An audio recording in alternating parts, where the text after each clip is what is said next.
S Nemcami sme odohrali úvodný zápas šampionátu, nedopadol podľa očakávaní. Poďme sa ale pozrieť najprv na pozitíva.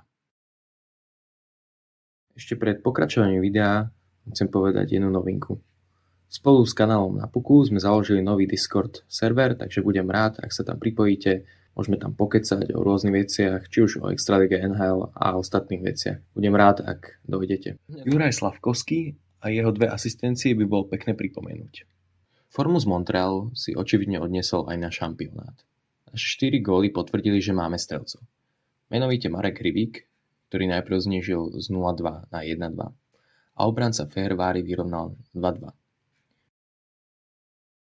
To je ale maximálne tak všetko k pozitívam. Som hovoril, že máme aj strelcov, nedá sa to povedať o našich obrancov a menovite jedného muža v bráne. A to bol tentokrát Škorban. Som toho tam nemal a už keď som niečo mal, tak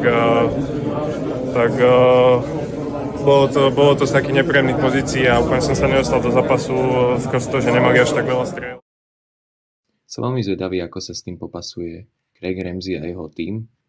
Pospíšil zabudol, že nehrá v NHL, ale na majstrovstvá sveta, kde sa tieto zákroky tvrdšieho charakteru kruto trestajú. Neistá coach challenge, kedy je riziko ísť do oslabenia 3-5. Dali by sa aj vytknúť ďalšie veci, či už fauly na Nemca a Regendu, ktoré neboli odpískané, ale tento zápas aj vďaka takýmto chybám prehrali sami. Neberte ma zle, ale dostať 6 golov, to vypovedá o najslabšom článku nášho mužstva. Treba podotknúť, že Nemci už nie sú fackovací panák pre našu reprezentáciu, ako to bolo kedysi.